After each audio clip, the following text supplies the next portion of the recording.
ഒരു വെളിവില്ലാത്തവൻ ഈ സാദുക്കലി ശിഹാബ് തങ്ങൾ മതവിധി പ്രഖ്യാപിക്കണമെന്ന് പറഞ്ഞതേ ഉള്ളൂ. അപ്പോഴേക്കും വെളിവും വിവരവുമില്ലാത്ത മറ്റൊരുവൻ ചാടിയിറങ്ങി ജനാധിപത്യത്തിൽ നിന്ന് ഫത്വയിലേക്ക് പോകുന്നു എന്ന് പറഞ്ഞ് നിലവിളി തുടങ്ങി. ആദ്യം പറഞ്ഞത് ജലീലും രണ്ടാമത് പറഞ്ഞത് കാൽക്കാശിന് വിവരമില്ലാതെ വിദ്വേഷിയായി നടന്ന് വിവരക്കേട് പറയുന്ന എൻ്റെ പഴയ വി സി കൂടിയായ രാധാകൃഷ്ണൻ എന്ന് പറയുന്ന ആളുമാണ്.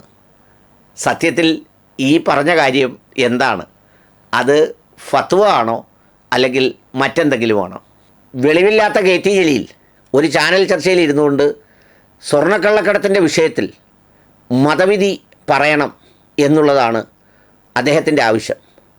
മതവിധി പറയാൻ എന്തെങ്കിലും മതത്തിൻ്റെ വിഷയങ്ങളെ സംബന്ധിച്ച് പണ്ഡിതന്മാർക്കിടയിൽ തർക്കമോ അഭിപ്രായ വ്യത്യാസമോ ഉണ്ടാകുമ്പോഴാണ് അത് പറയേണ്ടി വരുന്നത്.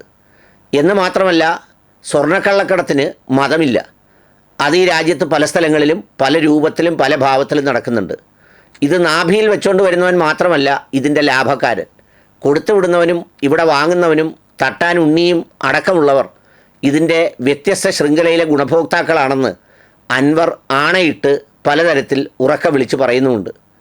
എന്നാൽ ഇതിന് എങ്ങനെയെങ്കിലും ഒരു പരിവേഷം കൊടുത്ത് അത്തരത്തിൽ കൊണ്ടുവരാൻ ശ്രമിക്കുമ്പോഴാണ് ഈ വെളിവില്ലാത്തവൻ്റെ ഈ പറഞ്ഞ വിവരക്കേട് പറച്ചിൽ, അതും ഒരു ചാനലിനകത്ത്.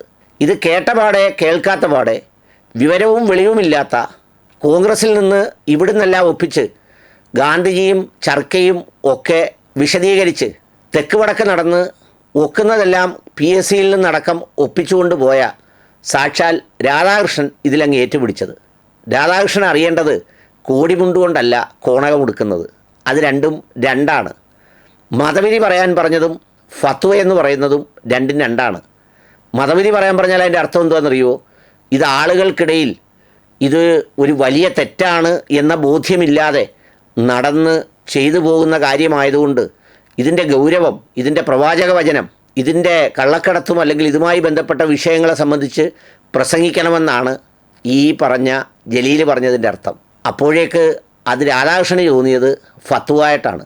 രാധാകൃഷ്ണൻ വലിയ ഒരു അറിവുള്ള ആളാണെന്നും താനൊരു അറിവാളിയാണെന്നും വിചാരിച്ച് പലപ്പോഴും പല ചാനലുകളിലും പോയിരുന്ന് ഇതുപോലെ തട്ടാറുണ്ട്.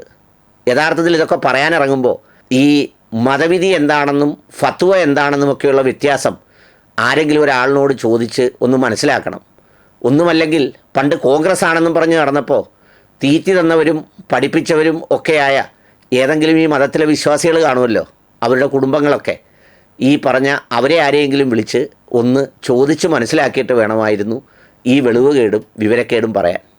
യഥാർത്ഥത്തിൽ അതെങ്കിലും തിരിച്ചറിയാനാകാത്ത അത്രയും വിവരമില്ലാത്ത ഒരാൾ കേരളത്തിൽ ഒരു യൂണിവേഴ്സിറ്റിയുടെ തലപ്പത്തിരുന്നു എന്ന് പറയുന്നത് ഉന്നത വിദ്യാഭ്യാസ രംഗം നേരിടുന്ന ഈ പറയുന്ന കേരളം പിന്നോട്ട് പോകുന്നതിൻ്റെ എണ്ണപ്പെട്ട കാരണങ്ങളിലൊന്നായി അദ്ദേഹത്തിൻ്റെ ഒരു വിദ്യാർത്ഥിയായിരുന്ന എനിക്കിപ്പോൾ തോന്നുന്നു എന്നതാണ് ഒരു സത്യമായ കാര്യം.